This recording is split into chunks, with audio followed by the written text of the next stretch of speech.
I'm from Logan originally, and that's in Utah for those of you who don't know. So obviously growing up in Logan, there was a lot of different things that I was faced with every single day, especially being a young boy who wasn't a member of the LDS community. Logan is known to be, mostly LDS, and then there are other faiths, but the biggest faith in Logan is LDS community. And so growing up, I always had experiences where I'd hang out with friends and I'd always just see the difference in them. I could always see a light within them that would allow me to not only, I guess, think about the things that I would go through on a daily basis, but most importantly, just think about my life and what it was that I had to do to make my life a little bit better. For me, growing up in Logan, I grew up playing sports, and a lot of my friends, they were LDS, and I'd go to school with them. And I remember as I was growing up, like going through middle school and high school, always seeing my friends going to seminary. That was always something that would intrigue me, but I really didn't have a clue or an idea of what seminary was. So I would never really, grasp the whole idea of going to seminary. And so I remember when I was a senior, well, it was right before my senior year of high school, the end of my junior year, one of my friends actually asked me why I never would go to seminary. And I remember sitting there in English class, and I told him, I was like, I'm actually not a member of your church. I'm Catholic.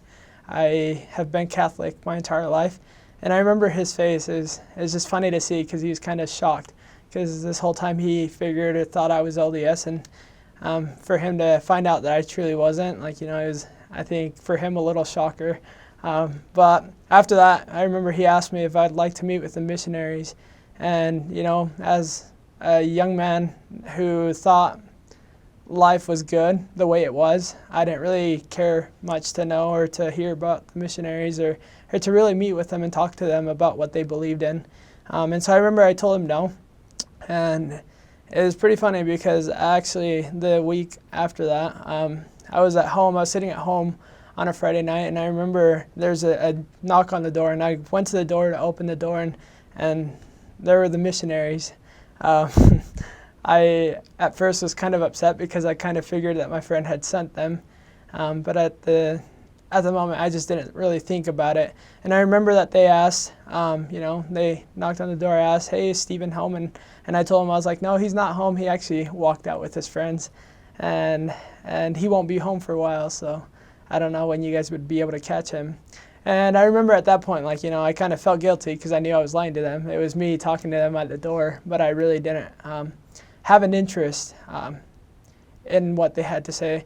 And not necessarily because I wasn't receptive to hearing about the gospel, but just because my family was struggling with, family issues and parents going through a divorce and whatnot. So it was a little harder and a little bit, more of a tender subject for me.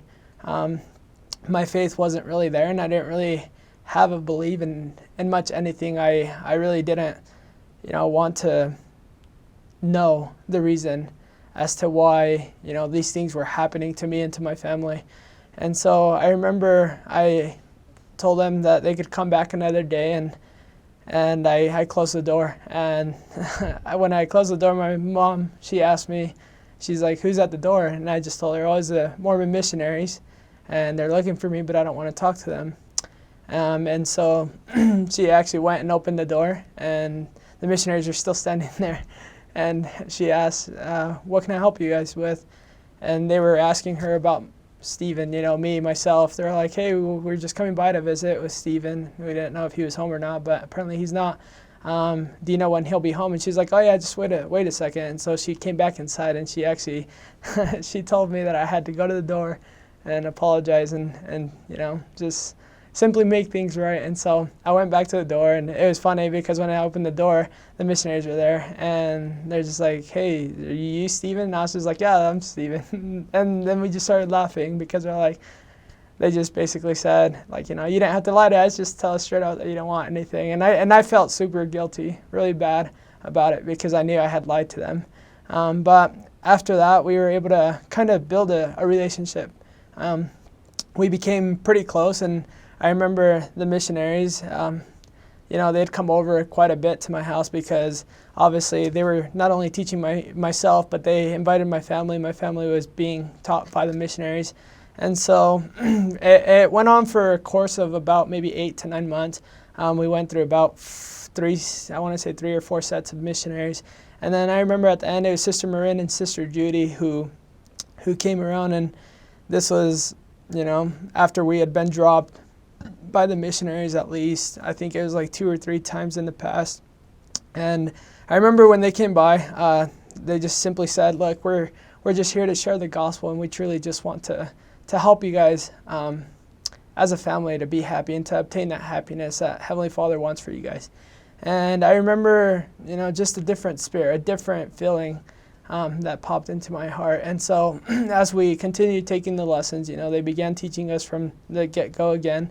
And I remember as they invited us to read the Book of Mormon, they asked, would you guys be willing to pray about it, to know if this is true, and truly seek for an answer from Heavenly Father.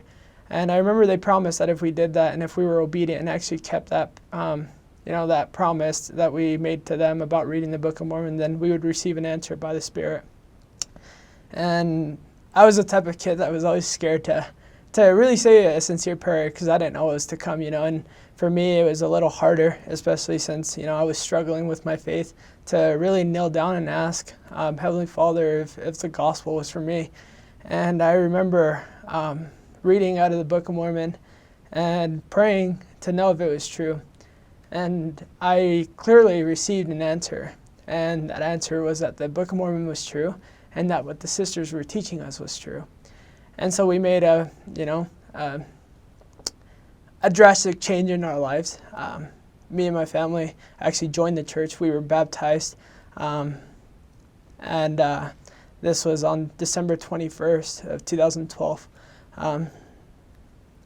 I remember, the big changes in my life, just feeling different, not necessarily because I was a member of the LDS community or of the Mormon church, but because of the blessings that I was receiving. I remember as soon as we joined the church, like Heavenly Father just poured a ton of blessings upon my family.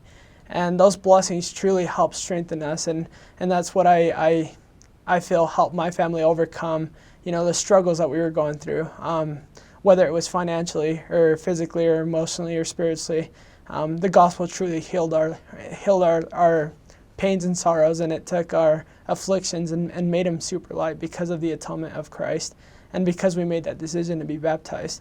I remember, joining the church, my entire goal was always to serve a mission. I remember growing up, I would always tell my mom, I want to serve a mission, but she'd always tell me, well, you can't serve a mission. They don't really do that in our church. And so I remember when I had the chance to join the LDS church, I talked to the missionaries about serving a mission, and they asked me, they're like, what's your goal? Do you want to serve a mission or not? And I was like, I truly do, but I don't feel like I know enough. And obviously they told me that, it would be a while before I would grasp onto the gospel completely and before I understood the meaning behind a lot of things. And so for, the first 6 months, 7 months of being a member of the church, I would meet with my bishop regularly, and I can't remember, but I think it was when I hit about 9 or 10 months, my bishop actually asked me if I wanted to serve a mission because I was of the age to serve a mission. And I remember I was just super excited, and I just said yes. And he told me, he's like, okay, he's like, well, brother, he's like, I'm going to go ahead and start your papers, and then you can, work on them and then turn them in whenever you're done with them. And I was like, okay. And so I remember I went home after that interview, and I just told my mom, I'm going to go on a mission. I'm going to go and serve a mission. I'm so excited. I'm so, I'm stoked to go.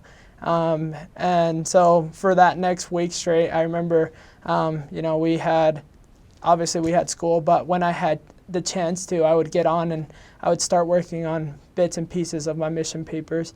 And I think it took me about a week and a half before I had everything done, including like the dental work and, all my shots and everything that it comes with the process of going on a mission and doing all your pre-mission evaluations. And And I remember I went and met with my bishop that following Sunday, and I was able to talk to him and just tell him how excited I was to serve a mission. And he bore his testimony to me, saying that if I would be obedient and strive to be as worthy as I could, then my mission would be a success and that I would be a successful missionary. And I remember he turned in my mission papers that night and told me that I have an interview with the stake president. And so the following week I had an interview with the stake president, and the stake president agreed, and he allowed my papers to be submitted. And so my papers actually got submitted close to when I hit a year as a member. I think it was like 11 months or so. I got a mission call, but obviously, I had to wait until I could go through the temple and stuff. And in order for you to go through the temple, you have to be a convert of at least a year. And so I remember as soon as I hit a year as a member, I went through the temple, and the very first thing that I wanted to do was basically, obviously, to go to the temple and receive my own endowments and just, prepare myself spiritually to go on my mission. I remember when I got my mission call, saying that I was being called to serve in Chile, and I actually ended up going to the MTC in Chile. But it was a very emotional, I guess, experience as I read my mission call, and I had no clue what was to come. I just knew that I would have to do all I could to be spiritually ready and emotionally and physically ready to serve a mission. And so I remember I did everything I had to do, and I had to wait for graduation, because obviously graduation, in order to go on a mission, you have to be graduated from high school. And I remember as I was preparing, I graduated June 2nd. My mission call was that I had to be in the MTC so on June 4th. But because of the time change, I had to leave here June 3rd. So I actually graduated with my high school class and did all the senior graduation stuff, and then the next day I actually had the opportunity to go through and get set apart as a missionary to serve as a full-time missionary for the Church of Jesus Christ of Latter-day Saints.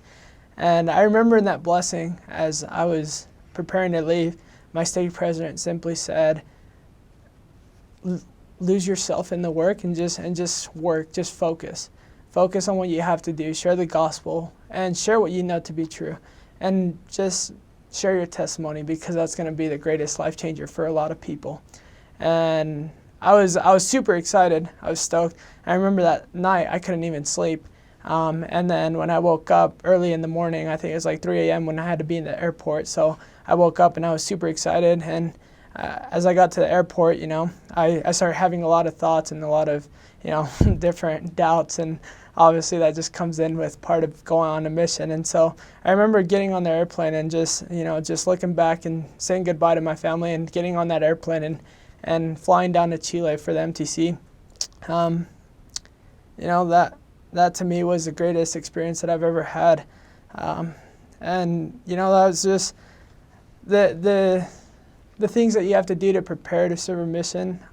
It seems like a lot at first when you get your call. There's like a checklist in your mission packet, and it seems like a lot, but it truly isn't. It's just more a precaution so that they can make sure that you're spiritually, emotionally, and physically ready to serve a mission. The mission is the greatest 2 years or the greatest 18 months that you'll serve. The greatest thing that you'll do within that time period, but it is also the hardest thing that I've done. And I'm sure every returned missionary would say the same thing.